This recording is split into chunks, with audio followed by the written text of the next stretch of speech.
নাহমাদুহু ওয়া নুসাল্লি আলা রাসূলিহিল কারীম, আম্মা বাদ। সম্মানিত শ্রোতা মণ্ডলী, আজকে আপনাদের সম্মুখে একটি হাদিস নিয়ে আলোচনা করব, যে হাদিসটির মধ্যে নবী করিম সাল্লাল্লাহু আলাইহি সাল্লাম তিনটি বড় ধরনের গুনার কথা উল্লেখ করেছেন। যে হাদিসটি বুখারী এবং মুসলিম থেকে বর্ণনায় আছে।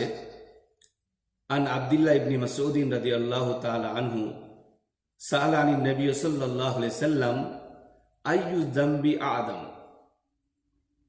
قال أن تجعل لله ندا وهو خلقك قلت إن ذلك العظيم قال قلت ثم أي قال أن تقتل ولدك مخافة أن يطعم معك قال ثم أي قال أن تزاني حليلة جارك।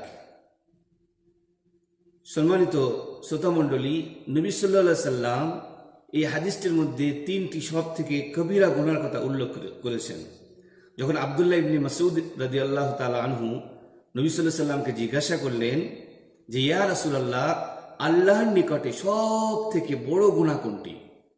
নবী সাল্লাল্লাহু আলাইহি সাল্লাম বললেন, সব থেকে বড় গুনাহ আল্লাহর নিকটে হচ্ছে যে তুমি আল্লাহর সঙ্গে শরীক করবে, আল্লাহর সঙ্গে কারো বরাবরি করবে, শিরিক করবে, যে আল্লাহ রাব্বুল আলামিন তোমাকে সৃষ্টি করেছে। আমি বললাম, ইয়া রাসূলুল্লাহ, অবশ্যই এটা বড় গুনাহ। তারপর ফের আমি জিজ্ঞাসা করলাম, ইয়া রাসূলুল্লাহ, তারপরে কোনটি? নবী সাল্লাল্লাহু আলাইহি সাল্লাম বললেন যে তুমি তোমার সন্তানকে খেতে দেওয়ার ভয়তে কতল করে দেবে, মেরে দিবে, এটা হচ্ছে তারপরে দ্বিতীয় বড় গুনাহ। তারপরে আমি জিজ্ঞাসা করলাম, ইয়া রাসূলুল্লাহ, তারপরে কোনটি?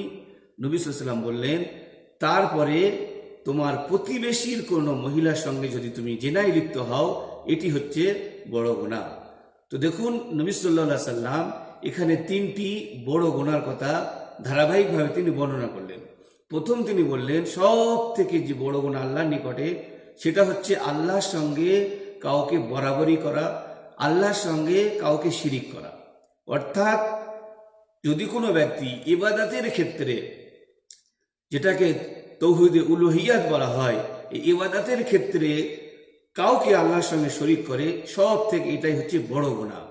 অর্থাৎ সমস্ত রকম ইবাদত আল্লাহর জন্য করতে হবে, এটাই হচ্ছে আল্লাহ রাব্বুল আলামিনের আদেশ। এবং দ্বিতীয় যখন জিজ্ঞাসা করা হলো তারপরে বড় গুনাহ কোনটি, নবী সাল্লাল্লাহু আলাইহি সাল্লাম বললেন যে তোমার সন্তানকে তুমি এই ভয়ে মেরে দিবে, কতল করে দিবে, যে তাকে তোমাকে খেতে দিতে কষ্ট হবে, তোমার উপরে ভারী পড়বে। এই জন্য যেমন জাহেলিয়াতের যুগে কন্যা সন্তানকে কতল করে দেওয়া হতো, আজকালকার জমানায়, আজ আমাদের এই টেকনোলজির জমানায় এসে মানুষেরা বিভিন্ন রকম বুদ্ধির মাধ্যমে, বিভিন্ন রকম পন্থা অবলম্বন করে অপারেশনের দ্বারা কিংবা ক্যাপসুল বড়ির দ্বারা বাচ্চাগুলোকে পেটের মধ্যে নষ্ট করে দেয়। এটা হচ্ছে সব থেকে বড় গুনাহ, যার সম্পর্কে কোরআনে অন্য জায়গায় আল্লাহ রাব্বুল আলামিন ইরশাদ করেন, ওয়ালা তাকতুলু আওলাদাকুম মিন খাশিয়াতি ইমলাক। তারপরে যখন নবী সাল্লাল্লাহু আলাইহি সাল্লামকে জিজ্ঞাসা করা হলো যে তারপরে বড় গুনাহ কোনটি, নবী সাল্লাল্লাহু আলাইহি সাল্লাম বললেন যে তোমার প্রতিবেশী কোনো মহিলার সঙ্গে জিনায় লিপ্ত হয়ে যাওয়া। তো জিনা বড় গুনাহ, আল্লাহ রাব্বুল আলামিন বলছেন ওয়ালা তাকরাবুজ জিনা, কিন্তু সেই জিনা যদি কোনো প্রতিবেশী মহিলার সঙ্গে কোনো মানুষ লিপ্ত হয়, এটি আল্লাহর নিকটে আরো মারাত্মক।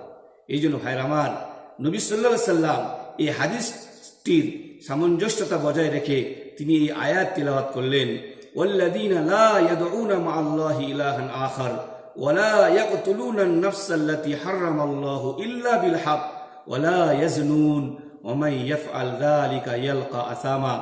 এর মধ্যে বলা হচ্ছে যে আল্লাহ রাব্বুল আলামিনের যারা সম্মানিত ব্যক্তি, ইবাদুর রহমান, তারা কখনোই আল্লাহর সঙ্গে কাউকে শরীক করবে না, এবং নাহাক অন্যায়ভাবে কাউকে কখনোই তারা কতল করবে না। হ্যাঁ, যাদেরকে আল্লাহ রাব্বুল আলামিন কতল করা জায়েজ রেখেছেন তাদের ব্যতীত। এবং তৃতীয়, তারা কখনোই জিনার মধ্যে লিপ্ত হবে না।